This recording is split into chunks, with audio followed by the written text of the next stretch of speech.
आज की कहानी का शीर्षक है बुद्ध की 101वीं बात। आज की कहानी में हम जानेंगे कि कैसे बुद्ध ने एक किसान को 101वीं बात का ज्ञान देकर उसे उसकी समस्याओं का सच बताया। एक बार की बात है, एक किसान अपने जीवन से बहुत परेशान था। उसने बुद्ध के बारे में बहुत सुना था। उसने सोचा, क्यों ना मैं गौतम बुद्ध के पास जाकर अपनी समस्याओं का समाधान ले लूं। ऐसा सोचकर वह बुद्ध के पास गया। बुद्ध पेड़ के नीचे आंख बंद करके बैठे हुए थे। तभी किसान बुद्ध के पास आया और उन्हें प्रणाम किया। किसान की आवाज सुनते ही गौतम बुद्ध ने आंखें खोली। किसान बोला, बुद्ध, आप बहुत ज्ञानी हैं। आपके पास तो हर समस्या का समाधान है। मैं आपसे अपनी समस्या का समाधान लेने आया हूं। बुद्ध ने कुछ नहीं बोला, बस उसकी बातें सुनते रहे। किसान बोला, बुद्ध, आजकल पैसों की बहुत तंगी चल रही है। बारिश ना होने की वजह से मेरी फसल खराब हो चुकी है। यही नहीं, पिछली बार तो इतनी ज्यादा बारिश हुई थी कि उस वजह से भी मेरी फसल खराब हो गई थी। मैं शादीशुदा हूं और मेरे 2 बच्चे हैं। यूं तो मेरी पत्नी बहुत अच्छी है, लेकिन मुझे कभी कभी उस पर क्रोध आता है।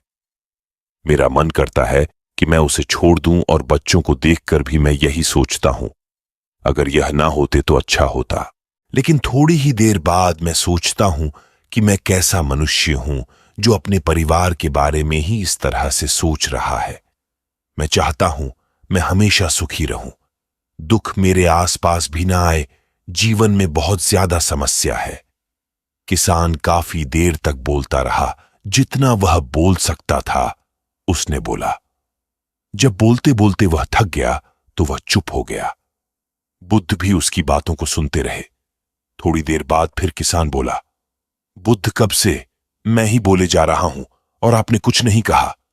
बुद्ध बोले, मैं तुम्हारी समस्याओं का समाधान नहीं कर सकता। किसान बोला, आप यह क्या कह रहे हैं?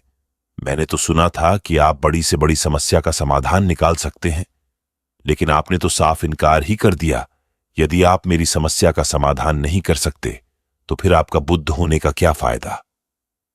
गौतम बुद्ध बोले, तुम्हारे पास 100 समस्याएं हैं और यह समस्याएं सिर्फ तुम्हारी ही नहीं है, प्रत्येक इंसान की है। तुम्हारे पिताजी की भी थी, तुम्हारे बच्चों की भी होगी। कोई इससे अछूता नहीं है। यह तो हर मनुष्य के जीवन में होता है। जीवन ऐसा ही है, इसलिए इसका कोई उपाय नहीं है। बुद्ध की यह बातें सुनकर किसान क्रोध में आ गया। वह बोला, आपसे अच्छे तो मेरे वह बाबा थे जिन्होंने मेरे घर आकर यज्ञ किया था और उसके बाद मेरे घर में कुछ वक्त के लिए सुख शांति भी आ गई थी। लेकिन आप तो मेरी समस्याओं का समाधान करने के बजाय उल्टा मुझे यह कह रहे हो कि जीवन ऐसा ही होता है।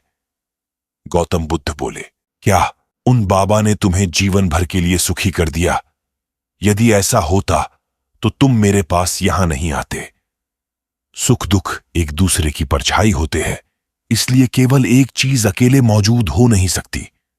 कोई भी मनुष्य हमेशा सुखी या हमेशा दुखी नहीं रह सकता। इसलिए अपनी 100 समस्याओं को छोड़कर 101वीं बात पर ध्यान देना चाहिए।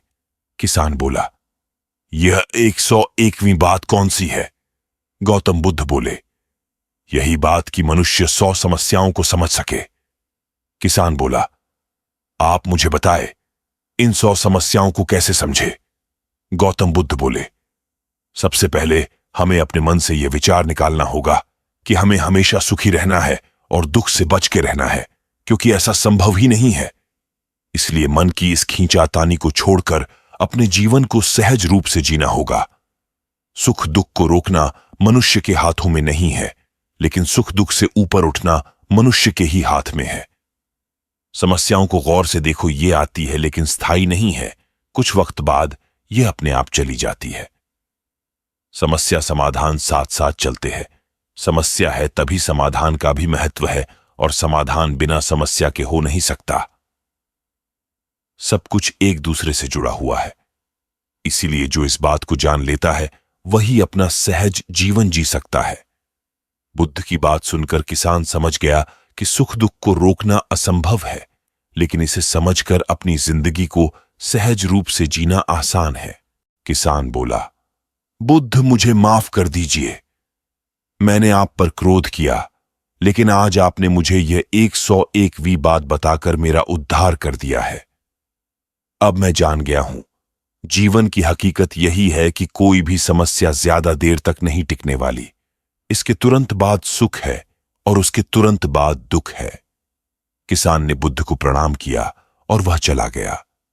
इस कहानी से हमें यह शिक्षा मिलती है कि हमें भी अपना जीवन इस चिंता में नहीं गंवाना चाहिए कि हमारे जीवन में बहुत सारी समस्याएं हैं।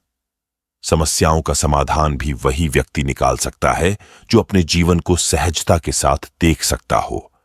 इसलिए जीवन के इस सुख दुख के नियम को हमें समझना होगा और फिर सच में हमारा जीवन सार्थक होगा।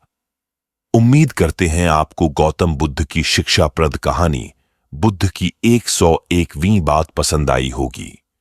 ऐसी ही और कहानियां सुनने के लिए वीडियो को लाइक और शेयर करें और चैनल को सब्सक्राइब करें।